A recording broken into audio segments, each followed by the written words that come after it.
We're finally shutting down your embarrassing little business. My brother, Victor, delivered the line like a finishing move in a courtroom drama. He straightened his Armani tie, the smug satisfaction of a man who believed the final curtain was his. From the gallery, our parents nodded, my mother dabbing a non-existent tear, my father's jaw clenched in righteous judgment. They'd come to watch the final act of their disappointing daughter's folly. I stood silently at the defendant's table as their lawyer presented the fraudulent bankruptcy petition to the judge. Let them have their moment. I was waiting for mine. But the proceedings stalled before it began. Judge Eleanor Vance, a woman with 30 years of no-nonsense demeanor, paused mid-sentence. Her pen hovered over the documents. She squinted, then looked from the paper to her computer screen and back again. Counsel, approach the bench now. Both lawyers moved forward. The judge's voice dropped to a harsh whisper I strained to hear. Is this the same Atlas Sentinel Technologies that just secured the $212 million Department of Defense contract? The one profiled in the Financial Times last Thursday? Victor's lawyer, a man who'd looked supremely confident seconds ago, began to stammer. Judge Vance's eyes cut to mine, a flicker of disbelief sharpening into something harder.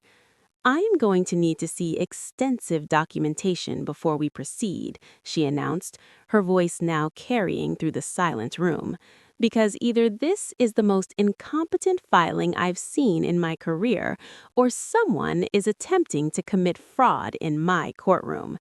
Victor's smile didn't just crack, it shattered. Part 2. The Garage and the Gilded Cage. 8 years ago, I founded Atlas Sentinel Technologies in a rented garage. The DeLuca family didn't do garages. We did prestige. My father, Marco DeLuca, ran a vast commercial real estate empire. Victor, the golden heir, was being groomed to take the throne. My younger sister, Isabella, had married a hedge fund manager and curated a life of tasteful luxury. And me, Gianna, the middle child, the disappointment. I'd used my MIT degree not for finance, but for playing with code. I wanted to build next-generation cybersecurity for critical infrastructure. It's a hobby, not a career, my father had scoffed. Work for a respectable firm, find a suitable husband, stop this nonsense. It's not nonsense, it's the future. Your future, he'd retorted, is a cautionary tale. You'll fail and you'll come crawling back. Don't expect us to clean up the mess. I left his opulent office and never asked for his opinion again. The first years were a blur of ramen, relentless work, and brutal lessons. Bad contracts, betrayals by early partners, moments where survival was measured in days. My family watched from their gilded distance, their silence a constant, condescending refrain. "Still tinkering in your shed, Gianna?" Victor would ask at the rare family dinner I endured. "We worry about you," my mother would sigh, which was code for, "you embarrass us." I stopped attending. My energy was better spent building. And build I did. Atlas Sentinel developed AI-driven intrusion countermeasures for industrial control systems, technology that could protect power grids and water treatment plants. We landed our first government subcontract in year 4. By year 7, we had 60 employees and were turning a serious profit. The $212 million DoD contract was the validation of a lifetime. It would cement us as industry leaders. I'd kept it quiet, operating under my married name, Gianna Ross, and enjoying the anonymity. The few relatives who might have seen the news never connected G. Ross CEO to the family failure. Victor's bankruptcy petition arrived like a poison pill 3 weeks later. It claimed I owed him $2.5 million from a fictional seed investment, complete with forged loan documents and fabricated financials, claiming Atlas was insolvent. It was a blatant attempt to tie my company in legal knots, scare off investors, and sabotage the DoD deal. My lawyer, Simone Chen, was apoplectic. It's fraud, Gianna. Obvious, clumsy fraud. But if it's not slapped down immediately, it could delay the contract rollout. That's the point, I said. Someone in the family heard about the contract and couldn't stand it. They'd rather destroy it than admit they were wrong about me. The courtroom was my stage now. After Judge Vance's ominous warning, a recess was called. I watched Victor and his lawyer huddle, panic etching their faces. My parents sat frozen, their theatrical grief replaced by real dread. When court resumed, Simone presented our evidence with surgical precision. The actual audited financials showing robust health, the redacted DoD contract, then the forensic kill shot, an analysis of Victor's loan documents. The digital metadata proved they were created days ago, not years. The signatures were poor forgeries. The financial data was pulled from thin air. Your Honor, I said, standing calmly, there is no debt. There was no investment. This petition is a malicious fraud designed to destroy my company on the eve of its greatest success.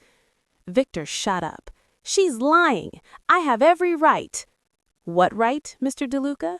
Judge Vance's voice was icy. Name the date of the transfer. Name the bank. Provide one piece of corroborating evidence that isn't a digital fiction. He couldn't. He spluttered, trapped in the web of his own lie. Judge Vance reviewed the evidence, the silence in the room thickening. Finally, she looked up. The petition is dismissed, emphatically. She turned her gaze to Victor. But your involvement with this court is not over. Filing a fraudulent bankruptcy petition is a federal crime. Submitting forged documents is perjury, and attempting to interfere with a primary Department of Defense contractor, she added, her tone dropping to a dangerous register, touches on matters of national security. I am referring this entire matter to the U.S. Attorney's Office. The color drained from my entire family's faces. National security. They thought they were crushing a bug. They'd swung a sledgehammer at a fortress. The fallout was swift and merciless. Facing disbarment, Victor's lawyer flipped immediately, detailing the entire scheme. Federal charges were filed.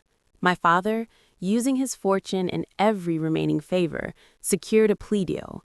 Victor got 3 years in a minimum security prison and a permanent felony record. The DeLuca real estate empire, tainted by scandal, went into managed decline. My mother sent a letter full of wounded pride and non-apologies. We only wanted what was best. Family should forgive. I didn't reply. Some bridges aren't burned. They're dissolved in the acid of betrayal.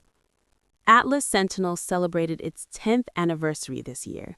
We employ over 200 people. Our contracts now exceed $500 million. I gave one interview about the lawsuit, titled The Startup That Survived Its Family. Last week, I received a letter from Isabella. It was a masterpiece of revisionist history, claiming she'd always quietly admired me and was now suffering socially due to the unfortunate family drama. I wrote back a single line. Silent support in the face of cruelty is just complicity with better manners. I signed it, Gianna Ross, CEO. My son, Leo, is 2 years old. I hold him in the nursery of the home I bought, in the life I built, far from the gilded cage they tried to keep me in.